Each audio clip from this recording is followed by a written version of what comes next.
Hello there guys, got a couple of interesting things to share with you on this video. I want to share my new controller configuration. I'm going to get to that in just a moment because you really want to try this. If you are using a controller and not a steering wheel, you need to check out this configuration. It's bloody awesome. But before that, let me just show you something quite unusual. Right, I am in an NSX Acura. And this car has got something that no other car in the game has. And I found it just by mistake. And I'll show you how I found it. I got to this point. I'm driving along in 7th gear. Everything seems normal. And then I kind of accidentally went to change up, like you often do. And this happened. 8 gears. 8 gears. Why the hell does this car have 8 gears? It's insane. But then something else happened. This, 9 gears, right? It's just a normal car. I mean, it's a nice car, but you drive it along the road. It doesn't need, no car needs 9 gears under any circumstances, right? It's insane. Right? I think the only vehicle that possibly needs 9 gears is one that has to pull an aeroplane, drive up a very steep hill, and then race round a track. You know, maybe, just maybe, that would justify 9 gears. But what the hell is going on with this? 9 gears. Absolutely insane. So what I've been doing, I've been going through all of my cars. I've been looking at the skill perk charts on all of them. I've been kind of making a note of which ones have got 7 times multiplier, which ones give you money, which ones give you wheel spins, all of that kind of stuff. Because I've got 3 videos in the pipeline that are going to be really, really useful to tell you which cars are the best for different things that you want to do within the game. I know a lot of this game is grinding, it's insane, but if you're going to grind to get skill points or money, you've got to make sure that you're doing as little of it as possible because it's not really that much fun, it gets a bit boring. So I'm going to be uploading a video shortly that shows you, the best cars for the job, and also the cars that give you the most money, the ones that you want to buy that have got cash hidden inside them, that give you the most bang for your buck, so the most money for your skill point. That's what I'm going to be doing, so the most profit. So that's part 1 of the video done. I just kind of wanted to show you this because it surprised me. It's unusual. Do you know why this car has 9? Do you know why this car has 9 gears? What's the idea behind it? I'd never heard of this car, so it was a big surprise for me. It is nice to drive, but I don't think I'm going to be driving it much in the game. There are other cars that are much, much nicer than this one. But the other thing that I wanted to show you, let me just pull over. Just engine brake through these 9 gears all the way down to 1. Absolutely insane. What I do like is that thing, on my dashboard. See how it's orange and now red if I change up? I like that. A few cars have that. I think, has the Vulcan got it? I'm not sure, but a few. I like that. It's nice. And I don't need to have the hood on this car because all the information that I need is right there on the dash. Very, very clear for me to see. So I like that a lot. So anyway, let's pull over. The thing that I really, really wanted to share with you, let's pop in here. If I go down to my settings, go over to control setup, I really wish I could credit you for this, but I forgot to check your name before I started making this video. But somebody said, hey, you should try out default layout 11 because it enables you to change gear with the right thumbstick, and it's nice. So I thought, okay, I'll give that a go. Now, I've gone through all of these, right, from the beginning all the way along. And if you look at I should have mentioned this, look at where it says free look. So that's usually the default thing that the right stick does. But as you go through them, they're nearly all free look. This one, layout 10, is clutch and handbrake. That's a bit weird. This one, which is the one I'm using, is shifting up and down.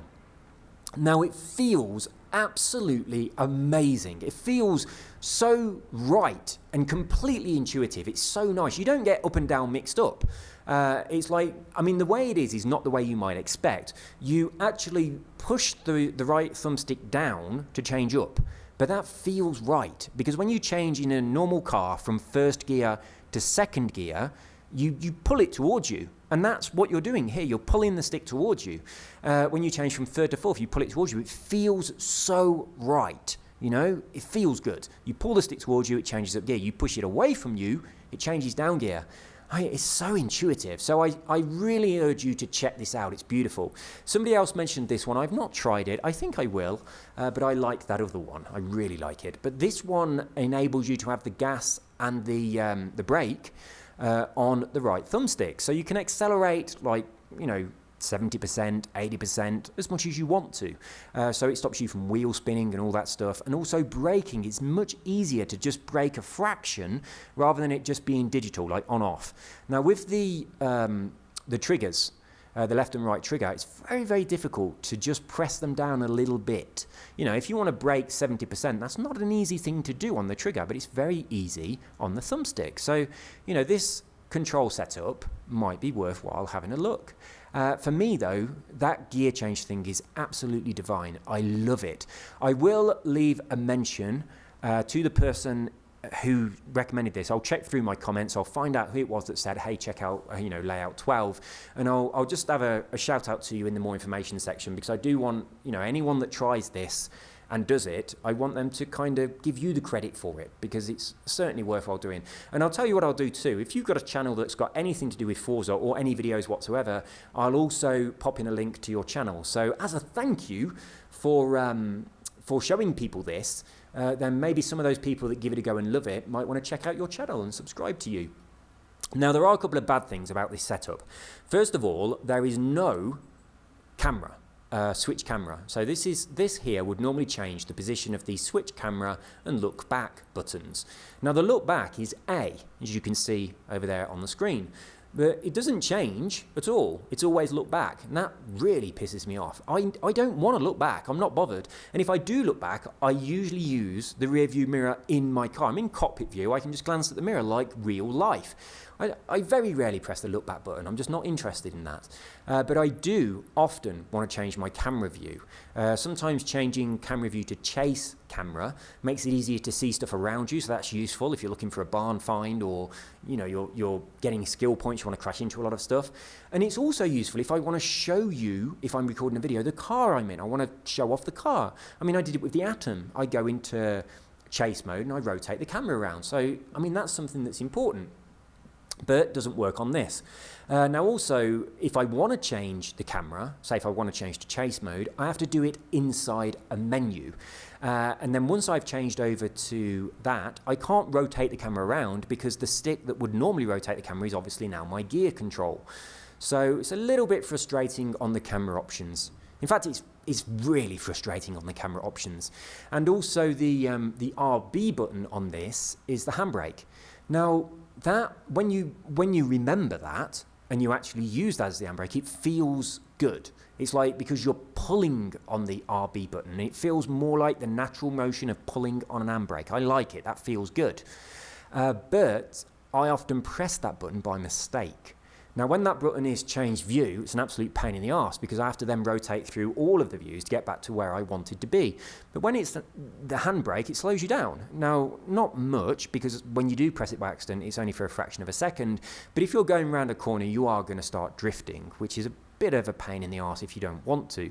So what I wish that we could configure this the way we want to. We can just move stuff around and have it the way we want it.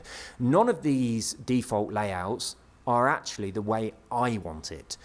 So yeah, that would be a lot better if we could do that. And I mean, if I did configure it myself, I would definitely be keeping this shifting up and down on the actual stick itself. Now, if you want to change it to the other way, you can do. So this inverts it.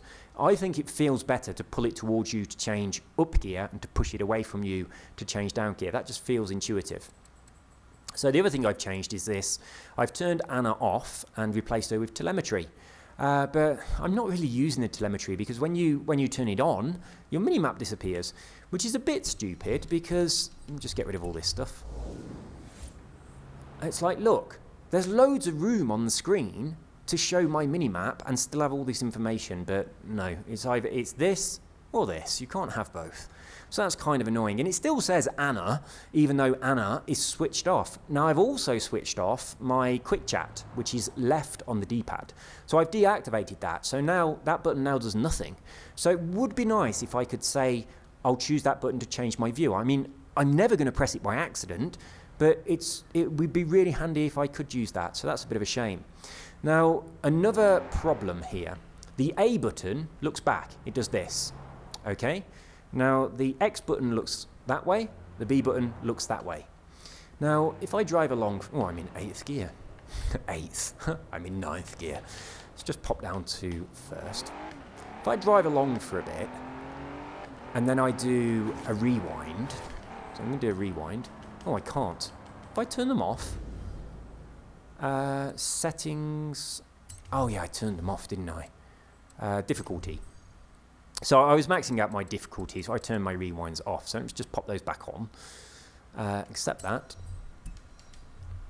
So here we go. If I drive along for a bit, and then I do a rewind like this, the button, oh, I've got rewinds to, oh, sodding hell, I've got rewinds on fast rewind, haven't I? Yeah, I've got rewind on quick rewind mode. How do we change that? Why did I do that? That's a horrible mode. I think I was just testing it. So, where is that? HUD and gameplay, maybe? So, map, Anna, quick chat, lap, wrong way, names, speedo, units, go, skills, online events, driver, tar, player, control. Ah, that's the one I wanted. So, yeah, I want it on classic. So, this is what I wanted to show you. So I just drive along for a bit. I'm going to hit rewind. And now, if I want to continue from here, I have to press A. But A is the look back button. So this happens. I look behind myself by pressing continue from here, which is just, I mean, I know it's only a fraction of a second that you're looking behind yourself, but it's really annoying. So yeah, it's kind of a little bit stupid. I mean, they haven't really thought about these control settings at all. I mean, there are buttons that do nothing, and there are buttons that, well, there are controls that I'd really like to have, and they're not available to me, like changing the camera and stuff like that. It's a little bit frustrating. What am I doing in 7th? Get into 8th. I'm just going to jump straight across this. 9 gears. So guys, leave a comment. Let me know if you know why this car has 9 gears. I do urge you to check out that setting on Type 11, so you're pushing up and down. You're not going to get up and down mixed up. You do, I mean, when I changed the configuration so it was A and X, I was getting them mixed up. But this, no one gets up and down mixed up. It's very, very easy. Actually, my mother, when she first passed her driving test, you know the indicator stick? Well, her indicator stick was on the left. So she pushed it up to indicate right, and down to indicate left. That makes sense, yes? Then she bought a new car, and her new car, the indicator stick was on the right-hand side. So in that situation, obviously you'd push it up to go indicate left and down to indicate right. But in her head, she had up is right, down is left, and that's the way she remembered it. So she then drove her new car, and every time she intended to turn to the left, she pushed her indicator stick down, which actually indicates right. She did it the other way when she wanted to turn right. So, I mean, this happened for about 6 months. So for about 6 months, my mother was driving around indicating the wrong way. Every time she wanted to indicate right, she was indicating left, and then she was turning right. So just imagine that, driving in England, indicating the wrong way. So she's driving along, there's a right-hand corner coming up that she wants to take, and she indicates left, and then she slows down for the corner. Right? Anyone behind her is thinking that she's pulling over. She's indicated left and she's slowed down. So if they're in a rush, they're going to overtake her. And then she actually turns right. So it's amazing that she didn't crash. And in fact, I have crashed in that exact same situation. It was a very long time ago. I was driving a Metro. I was actually right outside Stonehenge when this happened. And I was driving along, I think it's the A4. I was driving along the A4, and the car park, the road that leads to the car park of Stonehenge, so that junction, I wanted to do a U-turn and go back the other way. So the way that I turned around was to turn left into the actual road that Stonehenge is on, and then I kind of used that road to turn my car around so I could go back from where I'd come from. So that was my intention. So that's what I was doing, but the car behind me, he was obviously in a rush. So as we went round the corner to the left, he used that left-hand turn to overtake me. So he turned left as well and immediately, actually on the bend, overtook my car. Now, I had indicated left, so say that I'm going left, and then I'd started indicating right to say, hey, I'm doing a U-turn. So, I mean, he was ignoring my indicators, and I was definitely doing it the right way, not like my mum. But, yeah, he then just slammed into my side door, my driver's side door, and, I mean, the side of my car was completely crushed in. He was in a Range Rover, I was in a Metro. The impact... I used to wear glasses back then. I don't anymore. I've had my eyes lasered. But the impact made my glasses just fall off my face, and they went into the footwell of the passenger seat. And also, it made the distributor cap dislodge. That came off under the engine, so I couldn't then start the car. But also, I couldn't open the bonnet. So I didn't know that was the reason I couldn't start the car, because he crushed the side of the car in so much that the bonnet wouldn't open, and the wheel was bent in. It was kind of like leaning inwards at the top. Not so much so that it was undrivable, but I mean, it was certainly not safe. So yeah, he completely wrote off that car. Absolutely. I needed to scrap it after that. And his car, the Range Rover, it had a scratch on it, and he went absolutely apeshit. He went mental about this scratch on his car. And I mean, I assume he was late for something, because he was so anxious to get away, and I said, no, we're stopping, I'm waiting till the police come, because this is your fault. He wouldn't accept any responsibility at all, and when the insurance came through, they said 60-40 in my favour. So they did say it was more his fault, but fuck that, it was a lot more his fault, maybe 90-10, but yeah, it was, but I mean, he wanted to get away, he wouldn't hang around. And I drew everything out on a piece of paper, and you know, what had happened, where we were, and all that stuff. And I got him to sign it because he wouldn't wait for the police, which did really piss me off. But yeah, he was going apeshit about this little tiny scratch on his car. And my car was an absolute write-off. He never asked whether I was injured, or my girlfriend or my friend. They were both in the car. He never asked how we were or anything like that. It was an absolute dickhead.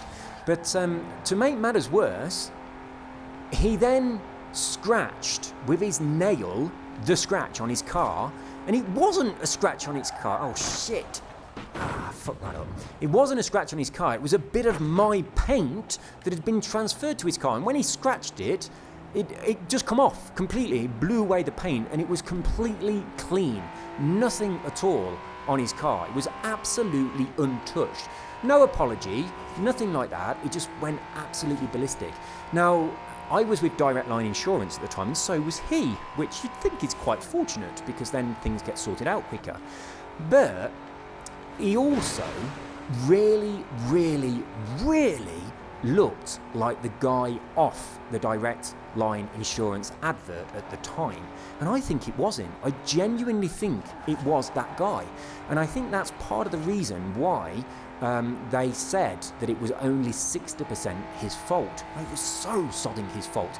And he was going, U-turns are illegal, you're not allowed to do U-turns. I was like, no, they're not. If U-turns were illegal, U-turns, that's like iTunes, but for you, not for me. No, if U-turns were illegal, there would be no need for a U-turn, like a no U-turn sign. Whoops, I hit a tree. So yeah, I mean, I'd driven into a side road, and then I'd indicated to say that I am turning around, and then he slammed into my driver door. He tried to overtake me, right? Overtaking another car the moment you have just gone around the corner, that's illegal. God. So yeah, it really annoyed me and ruined my car completely. I had to get towed all the way from Stonehenge back up to the Midlands. I was living near Coventry, in a small town called Nuneaton, which is mentioned quite often on Top Gear. So Jeremy Clarkson he actually mentions Fenny Drayton, which is just outside Nuneaton, but he mentions it quite often. And the reason he does that is because the Myra testing track, where they test new cars, that is just outside Nuneaton on the A5. And I used to go there quite often. I had a friend that worked there, and a long, long time ago I actually used to deliver pizzas as one of the jobs that I used to do. I loved it, driving around on little mopeds, jumping over speed bumps. It was amazing. So yeah, Myra crash labs that Clarkson often talks about, they used to order pizzas quite often. So we used to, you know, you'd go there on your little moped, and when you go in, they would search you for a camera I mean, a little bit later, obviously, they'd take your phone off you. But when I was doing this, camera phones didn't exist. So they would search you for a camera, and they wouldn't let you in until they were satisfied that you weren't going to take a picture of whatever, you know, new car that they had there, like the latest Porsche that they were testing on their track before they released it to the public.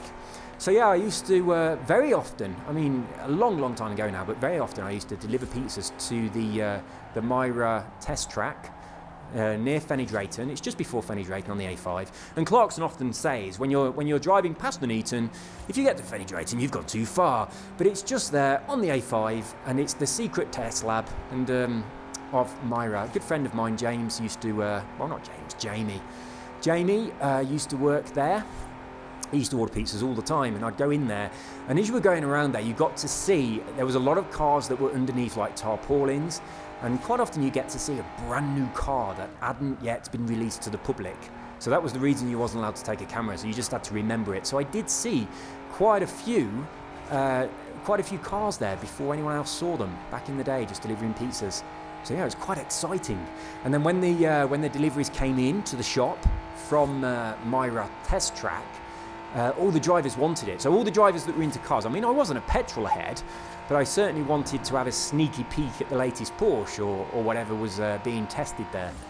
So yeah, so if you've ever watched a Top Gear episode where he goes there, because he does go there on a few of the episodes, they've got like a few different test tracks. They have like a rumble track, and then they have like a really steep hill there. They've got like a drift track there, which he I didn't want to go up there. I wanted to go this way. I changed my mind and then messed it up. So yeah, he's been there quite a few times. If you ever see that location where he is, that is just a few miles down the road from where I used to live in England. So a few people have been asking where my accent comes from. That's where it comes from. So a little town called Nuneaton. It's about 7 miles north of Coventry, and just outside Nuneaton on the A5, which is an old Roman road. It's a big straight road that goes all the way up and down the country, the A5, called Watling Street, the section of it that's in Nuneaton. That road there, as you drive out Nuneaton towards Hinckley, just by Fenny Drayton, that is where the Myra test track is located, and it's just a few miles away from where I used to live. It's actually about 5,000 miles away from where I live now, which is in Bogota, which is the capital of Colombia. That's Colombia with an O, not Colombia with a U, as everybody keeps writing to me, in South America.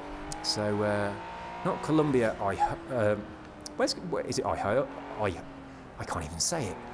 Not Colombia in North America, anyway, not the state, but the actual country in South America. That's where I live, and I live in the capital city in Bogota, which was mentioned in the latest Bridget Jones movie. So here's a little bit of trivia for you. The gay guy in Bridget Jones' Baby, him and his partner say that they're going to go and get a baby, and they say they've got to come to Bogota to get one. Now, I was watching that movie in the cinema, and when they said we're going to get a baby from Bogota, everybody in the cinema with me was like, yay, Bogota! So, yeah, that made me laugh. But another little bit of trivia about Bogota, all the films are in English, right? They're not dubbed. Well, some of them are, but not many. But we go to the cinema quite often, which is spectacular here. It puts England to shame. I'm telling you, it's spectacular. But the films are in English, and they have Spanish subtitles. But why the cinema is so spectacular, and it really does... Where's this board? It really does put England to shame. I can't see it. The seats, for a start, they are leather recliner seats. Is it on top of the sodding building? Right, so you're sitting in a leather recliner. You push a little button on your seat and your seat goes back. They are insanely comfortable. I mean, I could sleep in the cinema quite easily. In England, in the cinema, after about half an hour, my ass is aching like a bitch and I'm moving around. I'm paying no attention to the film. In Colombia, they are so comfortable. You have like a big recliner leather armchair and it is exquisite. But not only that, okay? The waiting room for the cinema is a beautiful lounge, and they serve really quite nice food. The food in Colombia, I've said this before, the food in Colombia is spectacular, really is spectacular. But I mean, you can order food, and then you go in to watch your film, and they bring the food to your seat. Okay, you don't have to take it in, they'll bring it to you. So they obviously know your seat number, so they bring you the food, and in some of the cinemas, they have like a little table that they bring with them, and they put it next to your seat. But in other ones, obviously it's built in with your seat, like it would be in most places. But they bring you your food on a real plate. Like, not like in a tray or, in a cardboard box or something. It's a real plate.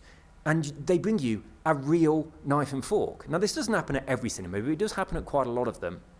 But, you can order like 3 mini burgers, and it looks amazing and tastes delicious. Right? The last time we went to the cinema, I ordered some ribs. Right? I ordered a rack of ribs. And then I went to the cinema, I reclined in my beautiful, comfortable leather sofa just by pushing the electronic button. And then the person brought me my ribs on a real plate with a knife and fork for me to eat whilst I watched my film that was in English. I feel like I'm being treated like royalty. The non-English speaking Colombians that speak Spanish, they've got to read the subtitles. Not me. I get preferential treatment. The film's in English, and I got this bloody service. So they also bring you a pair of gloves, so that if you've got something like ribs that you'd normally eat with your fingers, you've got a nice pair of gloves that you can use so you can eat your food and then, take your gloves off inside out and your hands are nice and clean. But yeah, absolutely incredible. The food in Colombia is amazing. The restaurants are amazing. It's very, very, very cheap to go to the cinema. Very cheap. It's also very cheap to buy food there, and the food is very good. Now, the last time I went to the cinema in England, I think I paid £11 for my ticket. I can't remember whether it was a 3D film or not, but £11 in Colombia would have paid for me and my wife to go to the cinema and to buy food there and drinks there and all the rest of it. That would have been enough for the night out at the cinema, all the money we needed. So, yeah, incredibly cheap and impeccable service and quality. So, I didn't intend to go on and on and on. I didn't intend to tell you stories, but you know what I'm like. If you're one of my subscribers, then I'm sure you're used to this by now. But yeah, the cinema in Colombia is absolutely amazing and so comfortable. But the real reason for this video, let's just check the time on my watch. So what have we got here? We've got about 25 to 1. I think that probably is. I don't know if you can see it, whether it's going to pick it up. So about 25 to 1. Is that right? What time is it in real life? Let's have a look at my phone. Oh, here it is. Let's have a look. No, it's 4:10 in the afternoon. I wish those watches worked. I don't know what time it is in game. I don't know whether I can see what time it is in the game. Let's have a look. Does anywhere tell me? It tells me it's 45 degrees Fahrenheit and cloudy. I don't know what time it is. It looks like the morning, but so 25 to 1. Let's just teleport somewhere far away. Let's go all the way down here. Let's go to the Colossus. And once I close the video, I'm going to race the Colossus. Because this normally changes the time. So it was 20-ish, 25-ish to 1, possibly 2. Let's see what we've got now. See whether it's changed. No, my watch is broken. That's a shame. I've got my silver bracelet on. I haven't changed this character's outfit for a very, very long time. I think I've now unlocked every single item of clothing and all of that stuff. So I might choose a new outfit. I think I've unlocked all of the dances and celebrations, so I might have a look at another one of those. I've had these on for a long time, so I need to change them. I've also probably unlocked all the horns, but I've had this one since day one. First horn that I unlocked, and I said, yeah, I want to choose it because it was a novelty. It was something new. Since then, I realised that I never use the horns and they're really annoying, so I've still got this one. So I might change all that stuff, reconfigure my character, and maybe the game will feel a little bit different for me then. So there we go, guys. I've got some more exciting videos coming up with a lot more useful information soon. So I'll be working on those today and hopefully get those up either later today, unless I'm busy, or if not, then most certainly tomorrow. Hang on, what day is it? It's Saturday, isn't it? No, I'm busy Sunday. On Monday, if not tomorrow, I will get up a couple of videos that I've got planned that are really going to help you out. A lot to do with different cars, the skill perks and the things that are inside those, etc, etc. They're going to be useful. Might even tell you some more stories. So that is all from me. If you found this video useful, interesting, entertaining, give me a thumbs up. If you thought it was a complete waste of your time, give me a thumbs down. Please leave comments, positive or negative. I really do appreciate them. I read them. Sometimes I reply to them as well. I read them all, but sometimes I don't reply because I'm busy. But if you send me a comment on the Xbox, there's not much chance I'm going to see it. Now, I do need to say, if you send me a comment on the Xbox, the way I read them and reply to them is actually on my computer. I log into the Xbox website and I reply to them through there because it's much, much easier. But I'm always logged in on that on my Katumi74 account. So if you send me a message through Xbox to my YT Game Hacks account, I won't ever see it, okay? Because I don't look at them on the Xbox, and I don't ever log in with that account on the computer. So if you sent a message to that account and I haven't replied, that's the reason. So the best way to get messages to me is just to put comments on my videos, or if you send them to my Katumi74 Xbox account, I will read them at some point when I log into the Xbox website on the computer, because it's just much, much easier to do that, and then I can reply to you without having to use that horrible on-screen keyboard, which is hideous. Now, a few people did say, just connect your phone, just put in a USB keyboard. I'm not going to do any of that. I've got a method that I like, and it's useful, and it's easy already. I'm going to stick with it. So there we go, guys. Check out that layout number 11, changing gears with a thumbstick. It's beautiful. You'll love it. Seriously, it's so nice. And if you do enjoy it, read the more info section on this video. And the guy who suggested that, I'll put a link to his channel in that more information section. If he's got a channel, I don't know if he has or not, but if he has, then hopefully just by making that little suggestion, making everybody's game a little bit more pleasurable to play, we can give him a tiny bit of support by checking out his channel, subscribing and liking a few of his videos. So that's all from me. You guys take care. Have a wonderful evening. I will see you on Monday because the weekends are always busy. The only reason I'm doing this today is because my wife is at some reunion, and it's kind of a girls thing because she went to a girls' school. So it's just a bunch of girls at a reunion and husbands are not invited. And I kind of really didn't want to go. So she's doing that. So I've got a bit of free time on my hands. So I thought I'd jump into Forza and make a video. So there we go. You take care. See you all soon. Bye bye.